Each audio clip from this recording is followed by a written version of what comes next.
नमस्कार दोस्तों, आपका स्वागत है हमारे इस चैनल में एडवोकेट कृष्ण कुमार त्रिपाठी। दोस्तों जब कभी भी 498 ए का केस आपके ऊपर लगता है या डोमेस्टिक वायलेंस का केस लगता है या 125 का कोई भी मैट्रिमोनियल डिस्प्यूट जब भी शुरू होता है और आप एक पुरुष हैं, एक पति हैं, आपके ऊपर ये केस लगते हैं तो सीधी सी बात है कि महिला की कोई सी भी पिटीशन हो, उस पिटीशन में एलिगेशन लगभग बराबर एक जैसे होते हैं, जिसमें कि महिला दहेज मांगने का आरोप लगाती है। उसके अलावा उसने शादी में कितना दिया था इसका इसके बारे में कहती है वो। फिर मारा पीटी की गई मेरे साथ, मुझे खाना नहीं दिया जा रहा, सब कॉमन चीज़ें हैं। कश्मीर से कन्याकुमारी तक कोई पिटीशन फाइल होती है, सब में यही चीज़ पढ़ने को मिलती है दोस्तों। तो जब कभी भी आपके ऊपर केस लगता है दहेज वगैरह का या कोई सा भी केस लगता है जिसमें कि महिला ने अब ये दिखाया है कि हमने इतना पैसा दिया, ये दिया, वो दिया, ठीक है, ये सामान दिया, तो अक्सर ये सब झूठ रहता है, हम सभी जानते हैं। और उसके अलावा लड़के वालों का ये कहना भी होता है कि इनकी इतनी हैसियत नहीं है कि हमको इतना कुछ दे सकें।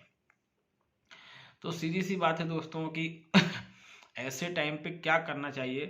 तो एक चीज़ मैं आपको बता दूं, कई बार हम ये देखते हैं कि महिला जो होती है अगर एफआईआर दर्ज करवाती है डाउरी प्रोहिबिशन एक्ट के या फिर 498 ए की, तो उसमें कई बार वो मेंशन कर देते हैं कि हमने इनको 20 लाख रुपए दिए, 50 लाख दिए 10 लाख दिए, 15 लाख दिए, उसके अलावा इतने लाख की ज्वेलरी दी, ये सामान दिया, वो सामान दिया, ऐसी बहुत सारी बातें होती हैं।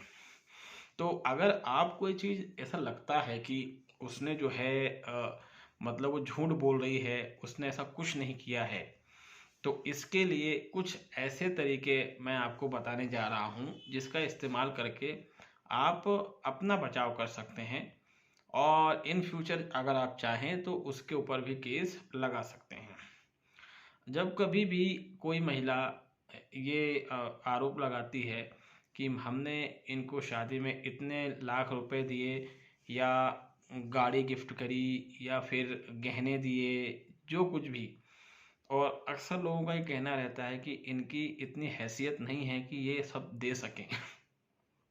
तो इसमें दोस्तों आपको इनकम टैक्स जो एक्ट बना हुआ है, ठीक है, आईटी एक्ट भी कहते हैं, इनकम टैक्स एक्ट, उसका सहारा लेना पड़ेगा।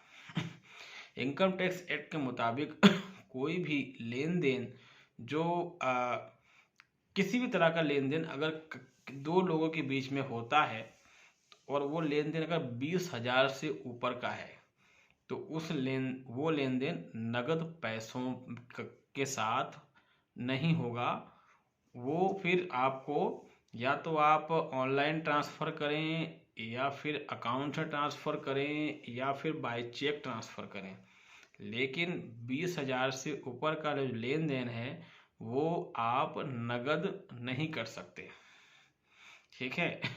ये इनकम टैक्स एक्ट में लिखा हुआ है।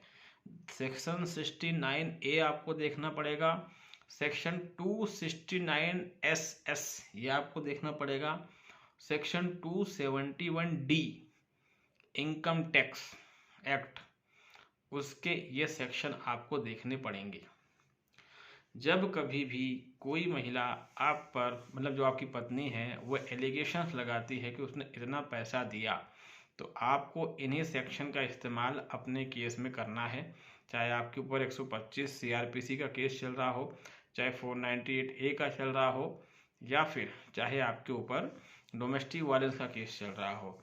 और इसके तहत अगर आप कोर्ट को पिटीशन देते हैं कि श्रीमान, नियम तो ये है, इनसे पूछ लिया जाए, इनसे प्रमाण मांग लिया जाए कि इन्होंने जो हमको पैसा दिया वो कैसे दिया था।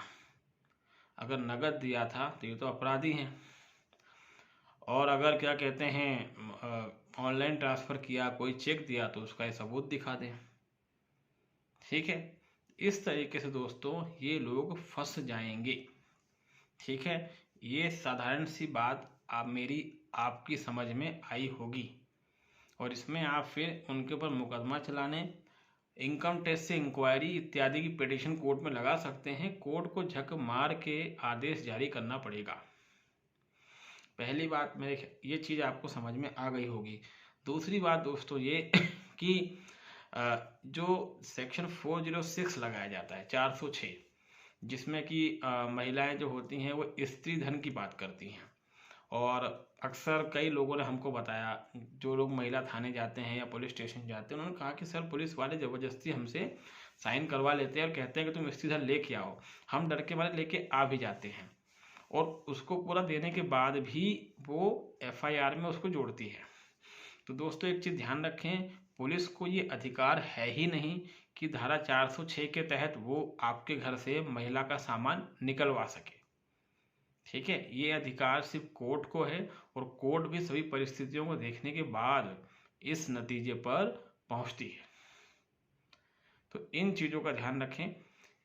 दूसरी बात यह कि अगर धारा 406 के तहत महिला कोई लिस्ट दे रही है कोर्ट में, तो दोस्तों उस लिस्ट की कोई वैल्यू नहीं होती। अब ये अलग बात है कि आपके वकील साहब उस लिस्ट पर ऑब्जेक्शन नहीं लेते, अदरवाइज उस लिस्ट की कोई वैल्यू नहीं होती।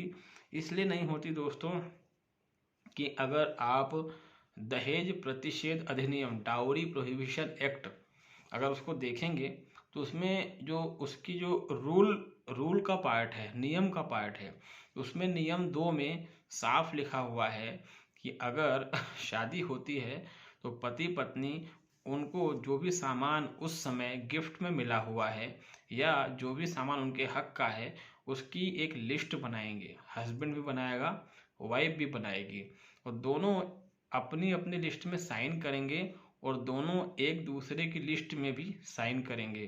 साथ में दोनों अपनी अपनी लिस्ट में 2-2 गवाहों की भी साइन करवाएंगे।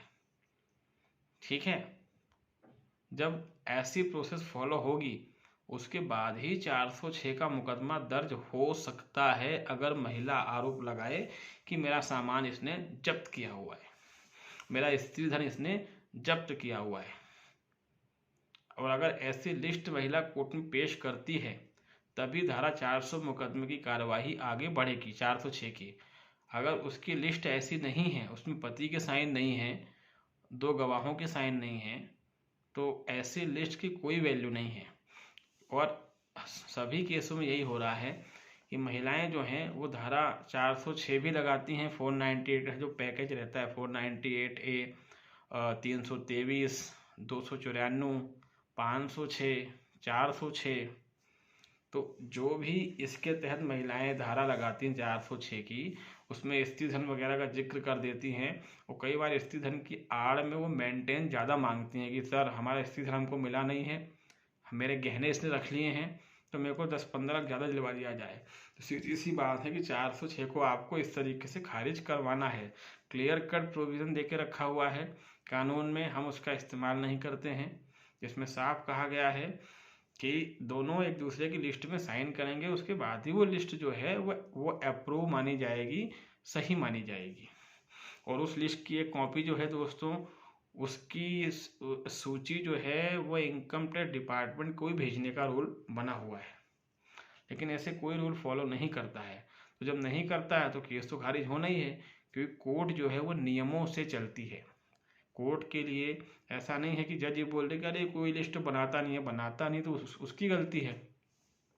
ठीक है, क्योंकि कई बार जज भी ओछी बात करते हैं। जज साहब को ये तो समझ में आ जाता है कि कोई भी लिस्ट नहीं बनाता है, मगर जज साहब को आज तक ये बात समझ में नहीं आई कि जितने मामले दर्ज हो रहे हैं 498 वगैरह के, ये सब झूठे हैं।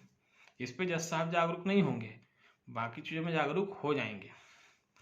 तो उम्मीद है कि ये दोनों बातें आपको समझ में आई होंगी। जो मैंने सेक्शन बताया उस सेक्शन को आप देख सकते हैं, ऑनलाइन भी आप पढ़ सकते हैं और बुक्स वगैरह से भी पढ़ सकते हैं। तो ये सेक्शन बड़े काम के हैं। ठीक है दोस्तों, तो मेरे ख्याल से इनमें कोई डाउट वगैरह आपको नहीं होगा। कोई डाउट वगैरह रहता है तो हम मैसेज बॉक्स में उसको क्लियर करने की कोशिश करेंगे।